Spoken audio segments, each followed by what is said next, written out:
event, they participate as well. And so now that we've expanded to Africa, the same will also be extended. So this is our biggest event of the year. This is boot camp. It happens annually. So what we do is we get the best of the best. So all year round, we have a lot of learning programs. We organize learning programs. Some of them run in cohorts. So for example, we have 6 weeks of machine learning, and then we teach for 6 weeks. That will be cohort 1. We have cohort 2. And then there's what we call city invasion. So we just announced that, okay, we want to come and teach your city artificial intelligence. Do you have a venue for us? So if you say, oh yes, we have a venue, we send you a tutor. Just all you need to do is provide us a venue, we send a tutor to you, and then you can mobilize people within your city to learn. So we come to you to teach you. So when we are done with this series of learning activities for the year, we now have a boot camp. Now for this boot camp, a competition is set, similar to what we did for this project. Now people build your machine learning your machine learning models, and at the end of the day, the top 100, depending on the level of participation that year. So we pick the best of the best, and then fly everyone to a venue. It's a 1-week, all-expense-paid event, and we get global representatives to come and inspire and teach students. Okay, so we also have ladies in AI, TSN Ladies in AI events. So we have Twitter Hangouts where we talk about career as a female, how to juggle motherhood and a career in artificial intelligence. So that also, we have that, we've had one this year in January. So it's something that occurs, I think, 3 times a year or more. So this is a group of secondary school students we went to teach them AI. So they built instant solution because we went with the tools, and then it's interesting because AI is a name.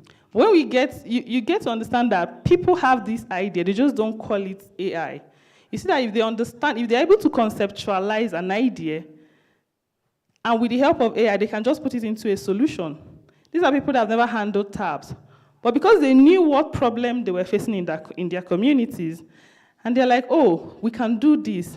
We can just, even if it's as simple as making speedy emergency response for school students, just readily available, is enough.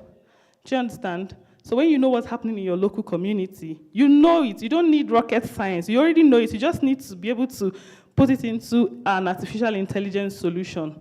That's all it matters. So this is one of the classes. This is at our office, one of the free training classes that we have when people have to come to the venue. So these are some of our events. So we run these incubation programs where we incubate startups, give them support for the first 3 months, and after that, they can carry on and scale whatever products they are building. So this is one of our products, Spot On. So what we've done with Spot On is we've tried to put small businesses that are marginalized on the map. So your Google map is targeted at certain level of businesses. It doesn't capture, do you have what we call mama puts? Like people that sell local food. All those really micro businesses, they're not on the map. So what we've done is to put those businesses on the map. So that, for example, you're new to a street and you have a flat tire and you're looking for a mechanic. Do you call it mechanic here? Aha. You can't find them on the map. So what we've done with Spot On is to create a platform where you can see these small businesses. And how did we do that? We mapped their location, their physical location, to their phone numbers. So all you just need to do is to search with their phone numbers and you find those businesses. Why phone numbers? Because phone number is pervasive. Everyone has a phone number. Even the small business owners have phone numbers. So we decided to use that thing that everyone has to give them digital identity. Okay, so now back to the project that brought us here about Meta and DSM partnership. So this is mobility and geospatial data for health solutions hackathon. So what we did is basically to talk about Meta data sets. They have a lot of interesting data sets that we can use to build solutions that people don't know about. For example, they have a record of how people interact. So they know, they can say, okay, Kenya and maybe Tanzania have a close tie, or even Kenya and Nigeria have a close tie because people from Kenya connect very well with people from Nigeria on social media. Even that alone, they used it to explain economic trades. You think it's just social media, but they have a lot of data sets that people are not exploring. And that's why this project was bettered, to tell people about mobility data. Now, during COVID, their mobility data sets were used to track movements. So people, I don't know, it's people that were really involved that will know how these things happened. But their mobility data sets were used to track movements, and so the people that had COVID were monitored. So what we did with this project was get people, create awareness, get people to learn, even people that had zero knowledge on how to work with geospatial data, because so you don't just work with mobility data. You need to add context to it. So you're not just saying, okay, this person is chatting with this person. You need to understand the context there. Where does this person live? What's the economic activity in that area? How many schools are there? How many health facilities are there? So all these things inform you about the location. So you can say, okay, so this place is good to, so because there's a lot of social connection here, I need to understand more. And then when you get other data, that's what we call geospatial data, it tells you where things are placed. So it tells you, okay, there is a school here, there is a hospital here, there's a library here, but then there is no school here. So naturally you understand that this area has more activities because there's a school, there is a hospital, there is a library, that's for example, or there are banks. So it helps you understand what is happening in a location, and you can build solutions around it. You can say, okay, so these people here don't have access to health facilities, and then this is their population. So you can see that people here are, they are a lot, and then they have just scanty health facilities. You can say, okay, we need to cite more health facilities there. That's what geospatial data set does for you. It's the science of where. It tells you there are roads here, so you know how to even connect those facilities. It tells you there's a school here, there's a health facility here. It even tells you there's a market here. It can go as far as telling you, this is the internet speed of people who live around here. So you can say, oh, okay, so rich people live around here because their internet speed is faster.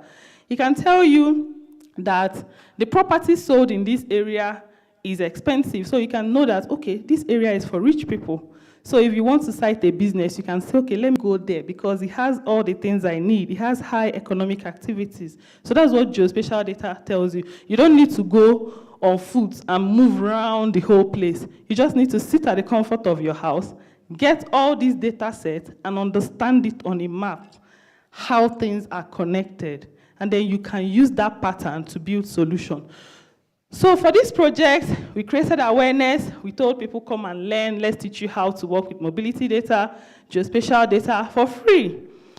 And after that, with the knowledge learned, you build a solution for health in your community. So now you've learned how to use geospatial data. What pertinent health issue in your community do you think you can address with this knowledge that you have learned? And then we proceeded to hackathon, and then we have interesting solutions from Kenya, and that will also be unveiling. We have 3 winners who built interesting solutions. So that's the journey so far. We had a lot of sessions to create awareness about geospatial and mobility data. So I'll just do a quick, let me just add to what I just explained. So if you want to participate in the quiz, I'll advise you listen if you want to win a prize, actually. Okay, so you can see the This is just your typical location. It has buildings, it has stream, roads. Now, what geospatial science does for you is that it puts them in layers.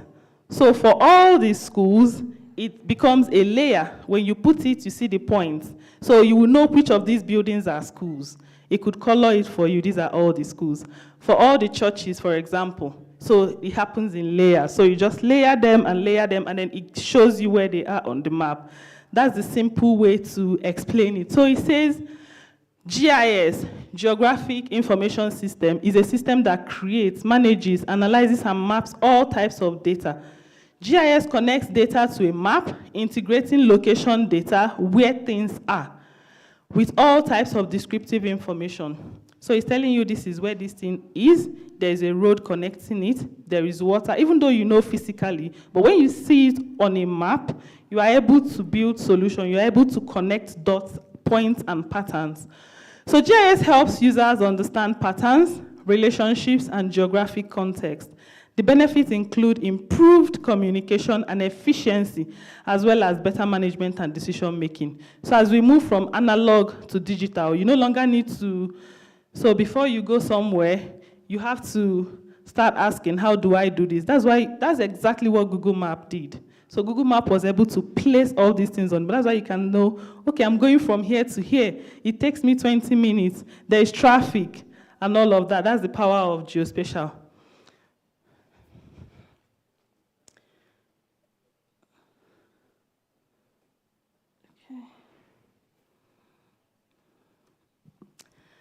Okay, so this is vector data. So when we talk about geospatial data, they come in three major forms. Either they come as points, or they come as lines, or they come as polygons. So I won't go into details, but these videos are available on our YouTube channel. Just search Data Scientist Network on YouTube. You will see a playlist. You just learn more about it.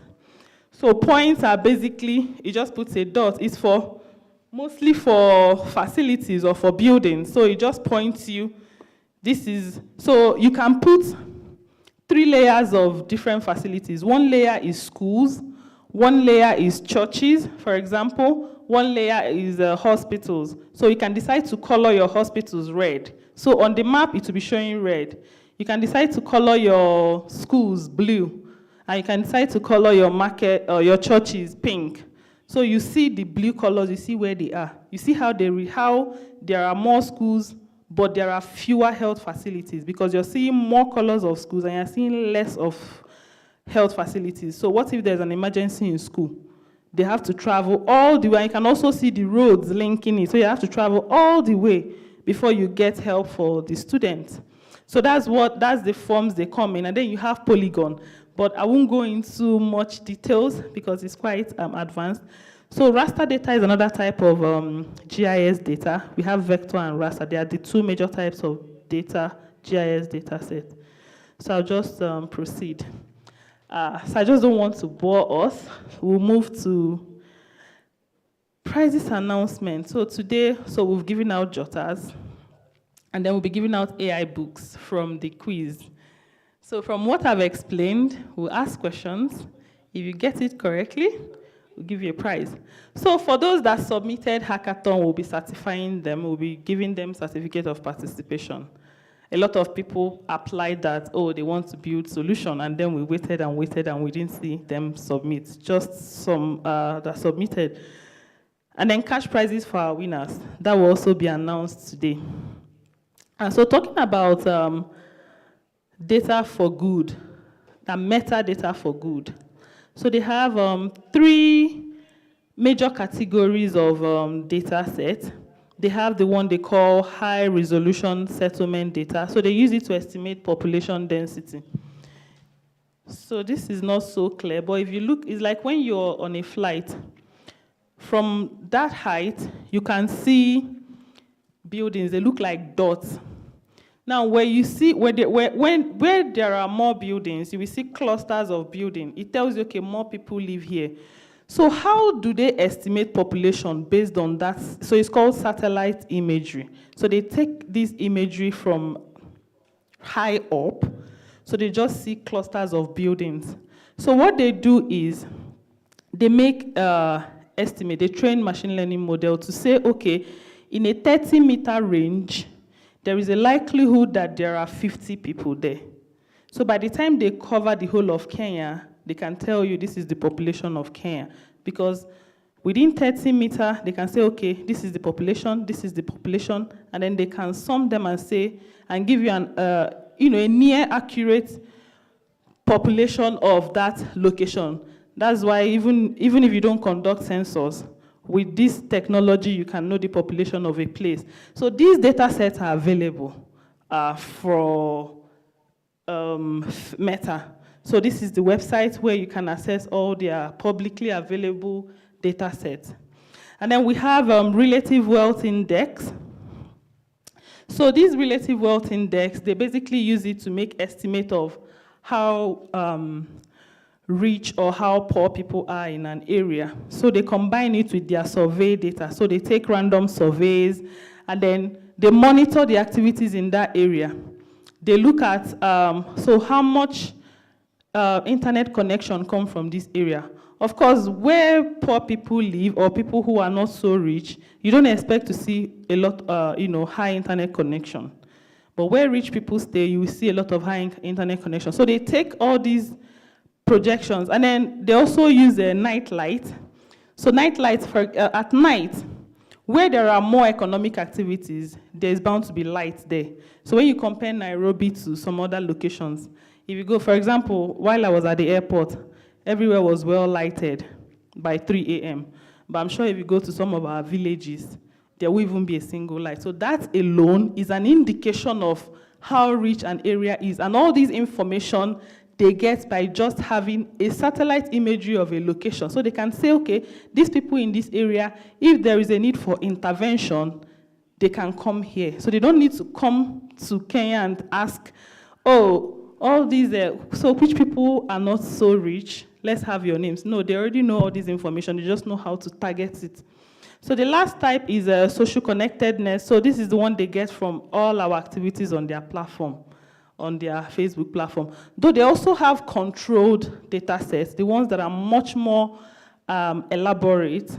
But that one, you have to be a researcher or you're doing something for social good, and then you write to them. You just fill a simple form and they give you access. You sign their terms and conditions and they give you access. Those ones are much more elaborate than their publicly available data sets, but they are all available.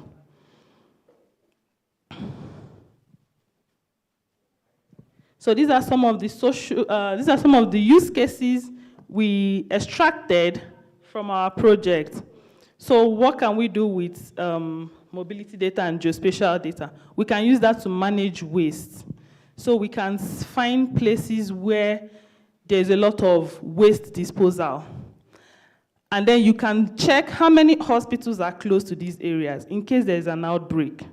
Now you have a lot of waste here, but the nearest hospital is very far, but you have a lot of waste. So when you get all these things, you can easily prepare ahead of an outbreak or a pandemic. You can say, oh, okay, so these people, they have a lot of waste, but they have the closest hospital is very, very far from them. So this is a use case that you can use a combination of mobility data and geospatial data to solve in your local community. So we also have air pollution. So I can make this slide available so you can see how we've indicated how it can be applied and impact for good. Even the data set you can use for it. So all those things are available. So this is disaster emergency response management, relief fund allocation and distribution. So it can even tell you, for example, areas where there are more women. So there is what they call demography data. It tells you in this area, in this local government, this is the number of females, this is the number of males, this is the number of females of reproductive age. So if you're looking at creating a solution for family planning, you know where to target. It can tell you this is the number of children in this area. So if you want to do immunization or any of those intervention, you know where to target. So that's another use case in health that you can use a combination of mobility data and geospatial data to address. Also, mental health. Okay, so let me make this a bit more interactive. Can someone tell me how geospatial and mobility data can be used to build a solution for mental health? Can someone try? From what I've explained, okay, there will be a prize. Come on. I don't know it either, but can you just think of something, okay? Yeah.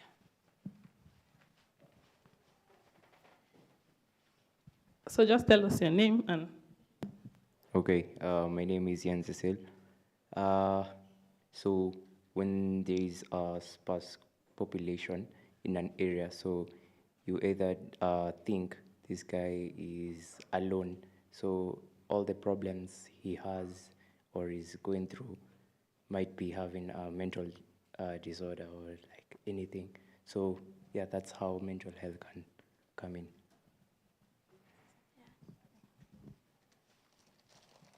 Okay, my name is Priscilla. So on mental health, I can connect it in terms of suicide cases or mental health issues. So when there's an area mapped, there are a lot of suicide issues or cases, that area can be marked and used to bring interventions to that area.